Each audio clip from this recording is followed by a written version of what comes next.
I would like to present to my viewers today some repeating information as well as some new information of thought experience pertaining to how we might be able to calculate some of the prophecy fulfillment of particular verses and historical events prophesied in the Word of God. The information in these examples are just thought experiments for you to consider, pray about.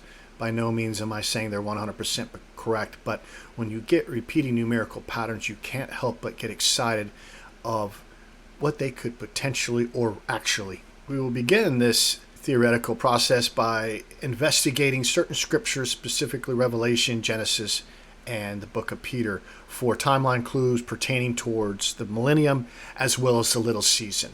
So starting with Revelation 20 verses 2 through 7, so chapter 20 verse 2 through 7, we're talking about the 1,000 years was mentioned in those verses 6 times. And if that's the case, there might be some clues other, as well as, 1,000 times 6 verses. Well, that gives you 6,000 years. And if we add the verses together that have the 1,000-year prophecy mentioned in it in this chapter, we have the verses 2 plus 3 plus 4 plus 5 plus 6 plus 7 equaling 27. And if we add the chapter 20 to the 27 sum of the verses that have the 1,000 years mentioned in them, we come to 47. And 20 plus 27 can give you the 47th Jubilee clue. Also, if we multiply chapter 20 by the 6 verses containing the 1,000 years, 20 by 6 verses that have the 1,000 years mentioned in it, that comes to a sum of 120. So now we have a Jubilee cycle calculation of years. 120 year cycle for a Jubilee times 47 Jubilees gives you the year 5640, as I illustrate in these 5 notes in that rectangle box there. And again, and we add the 1,000-year prophecy to it, we get 6640. And if we subtract 7,000 years from 6640, that could be telling us a season in Revelation chapter 20 verse 3 is 360 years long. All right, now we're going to dive into the next example of Revelation chapter 20 verse 3 specifically. I've gone over this before. And it's a simple calculation that I believe when you unpack the information using the chapter and verse and then include the prophetic events of 1,000 years and a little season into it, you can calculate the beginning of the millennium to the end of the little season, which I believe is the 1,360-year period. All right, so example 2, we're going to take chapter 20 and multiply it times its verse 3, which gives you 60. We're going to take the 60 sum in example B and subtract it from the 7,000 years. You get 6940. And example C, we're going to reduce 6940 via 6 times 940 equals 5640. Plus the prophetic 1,000 years in chapter 20 verse 3 gives you 6640. And if you add the little season to that to get to the 7,000th year to fill in the gap of what that period could be for a season, 7,000 minus 6640 equals 360. Or you can take 640, add 360 years to it, and that tells you how long a season might be. Theoretically, if we look at the way a little season is written to us in this verse, he might only get a small portion of a season, which is a quarter or 25%. And as we know, there's 4 seasons per year. Okay, so now we're going to look down for some more scriptural evidence, and we're going to use Genesis 7:4 with the flood and Noah's Ark, as well as Genesis 6:3. And we're going to take these 2 pieces of timeline information and consider that they might be giving us a timeline Jubilee clue. So in Genesis 7 verse 4, we take 7 days in the ark. So Noah and his family and all the animals are in the ark for 7 days after the Lord closes the door. And after the 7 days are over, 40 days and 40 nights of rain come. So 7 days plus 40 days equals 47. And if we look at the clue in Genesis 6:3, man's days shall be 120 years, we can take 120 years, consider it to be a Jubilee cycle, and multiply it by the 47 days sum, and we get 120 times 47 equals 5640, the solar year. And what this could mean is this is the year when fire judgment comes. So Noah's Ark is the wrath of God with flood, and the next judgment comes with fire.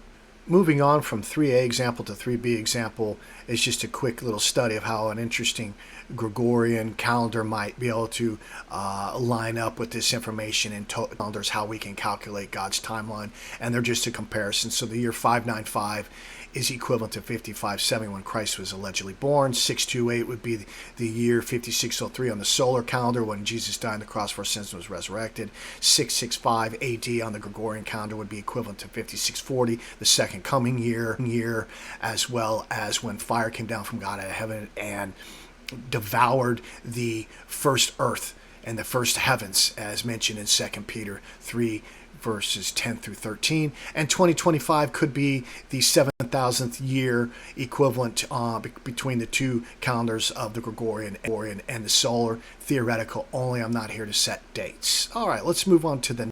In this thought experiment, we're going to be looking at 2 Peter chapter 3 verse 8, as well as Revelation 20 verse 3.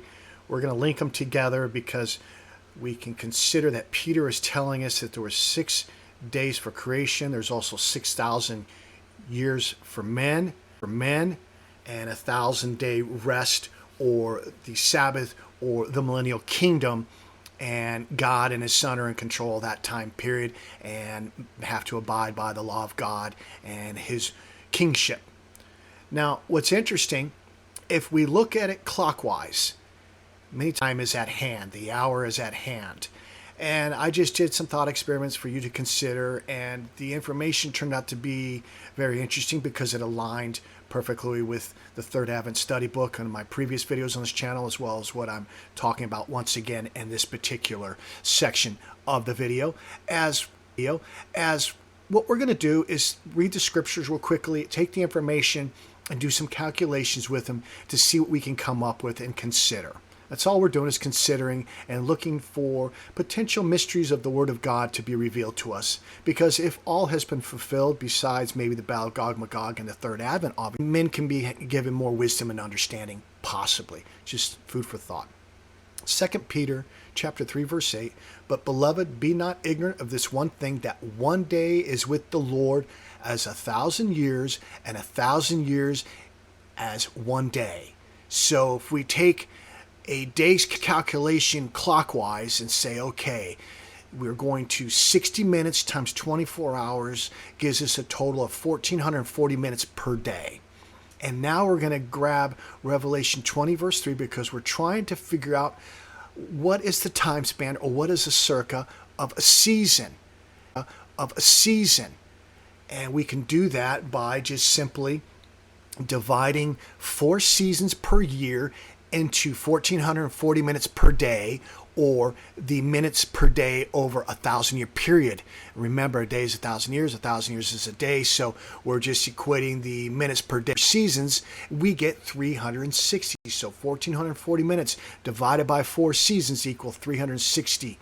And that could be the duration of a season, and a season again is 25% or a quarter. So if we have 1,440 minutes in a day, and a day is equivalent to 1,000 years to the Lord, and we take 4 quarters and divide it into that number, we get a 360-year season. So that's the idea. I hope that made sense there. Now, if we just look at 24 hours, can we get a repeating numerical pattern of a day is 24 hours, and how many seasons can go into that from Revelation 20 verse 3 idea? We can just simply say 24 hours divided by 4 seasons equals 6 hours. And 6 hours times 60 minutes is 360. So again, 25% for a season and or a quarter. So a day is 1,000 years, or 24 hours. A day is 1,000 years to the Lord, or 14 per day, or 24 hours per day. So that's the idea for this thought experiment, to look for possible esoteric information, or if there's anything inspired in some of these scriptures, chapters, and verses outside of the prophecy. Can we nail it to a timeline? Are there clues in there for us to figure out when on God's solar calendar this transpired? The esoteric calculation notes 6 days for man, also known as 6 millennia. So 6,000 years man's given minus 360-year season idea again comes to 5640. And we're going to look at Revelation 20 verse 3 clues applied, 1,000 years in a season. So in this next example here, we just are going to be looking at it and saying, okay, a solar calendar of 5640 plus the 1,000-year prophecy in chapter 20, verse 3 equals 6640. And then a little season could be 360 years added 6640 to reach 7,000 years. The Sabbath day rest, the millennium, the third at the end of the new heaven, new earth. All right, and the Gregorian comparison would be 665 AD plus a 1,000-year reign of Christ, the millennial kingdom, which I believe was fulfilled, thus saith the word of God, would come to 1665 AD, and then plus 360 years added to the Gregorian calendar would equal 2025, and we're going to give ourselves some wiggle room because we don't know if that calendar is accurate, and we're not going to seek debts here because we don't know these dates. So 2025 to 2030 is the idea. Theoretically, no one knows. All right, and then we just take the 4 seasons timeline calculation next below that, 6,000 minus 1,444 minutes, 1,440 minutes. Remember, that's how many minutes per day, and a day is 1,000 years to the Lord. So we know to calculate looking at his 24-hour clock he's designed for us to use to sync time and understand where we are per day. 6,000 minus 1,440 minutes equals 4,560. If you put a between the 5 and the 6, and 45 could be the hour hand, and 60 minutes could be the minute hand, 4560 is also 9 o'clock, or 2100. Okay, 4560 would mark when the first season, because if you take 1,440 minutes and calculate it as years and divide 4 seasons into it, you come up with 360 times 4 gives you 1,440. We also have that, if you notice, on our monitors and TVs and digital quality for high definition viewers to watch and for entertainment. Very interesting. And 360 subtracted from that's 1080. And TVs and monitors used to have 1080 high definition, or they would be, I guess, 1080 pixels per square inch is how it breaks down. But very interesting that 1080 were used for our electronic devices as well as 1440. Okay, so if 4560 is the inaugural year of the first season, we just simply add 360 years to it, 920. Then the second season of 360 years is added to it, which gives us 5280, the mile. Wonder why that mile number is used today. That represents when the third season would start. From 5280 plus the third season, 360 years equals 5640. So at the mile marker, they were 360 years away from the second coming, theoretically. Plus 360 years, fourth season, or the little season, or the final season of Revelation 20, verse 3, theoretically, added to 5640, we come to 6,000 years that man gets out of the 7,000-year timeline. And then below that, you can see we just go ahead and add it in its proper order. And the mystery of God that the seventh day was fulfilled 360 years before the sixth day concluded, or 6,000th year concluded. So 5640 plus the 1,000-year reign of Christ. 5640 would be the second coming. 1,000 year would be the millennial reign. That comes to 6640. And then the little season, or season, is 360 years theoretically, which equates to 7,000 years. So food for thought. Now, again, I'm going to give you some more information that you might be able to relate to 2 Peter 3:8 and Revelation 20, verse 3. And I found this exciting as well. Through multiple thought experiments and calculations, I found this. Multiply chapters and verses together. So 2 Peter, we're going to multiply 3 times 8, which equals 24. And then in Revelation 20, verse 3, we're going to multiply 20, verse 3, which equals 60. All right. Then what we're going to do is multiply the sums together. 24 times 60. So 24 times 60 equals 1,440, or years, or minutes per day. The verses that we were fishing for information for have a confirming witness that this theory and these numerical patterns add up and match up again. And if you take the 1,440 minutes per day, or 1,440 sum, and divide it by 4 seasons per year, again you get 360. So we might be able to use these as legends or markers to put these timelines, dates, and jubilees into context for an accurate timeline deduction. Theoretical only, friends. So again, that box by the blue star, I just take 6,000 minus 1440, and that would be the inaugural year of 4560 on the solar calendar of when the first season started. 1,000 minus 360 equals 5640. That would be the second coming year, as well as when the first earth passed away and the new heaven and earth were created for the 1,000-year reign of Christ, because the heavens rolled up like a scroll and the elements melted with fervent heat, and the beloved city from Revelation 20 has to come down on a new heaven, new earth, cleansed of ungodliness and righteousness, for the men and women who are going to repopulate from Isaiah 24, verse 6, as well as Zechariah 14, the new heaven, new earth, when they are ruled by a rod of iron of Jesus Christ for 1,000 years, as well as are priested by the resurrected, martyred saints from Revelation chapter 20 as well. And then just to recap real quickly, 20 verse 3 again gives us that same timeline. If we just take 20 times 3, the verse times the chapter, 60, 7,000 minus 60 gives you 6940, reduce 6940, 6 times 940 equals 5640. So now we can take the information once again to reiterate from Revelation chapter 20 verse 3, 5640 plus year clue equals 6640 plus 360 year clue comes to 7,000 after added to 6640. Thank you for listening. This is all theoretical. I hope you found it entertaining. Pray about these things and ask for the good Lord to guide you. Hope and pray that I did not say anything false or untrue. And thank you for listening. Until the next video.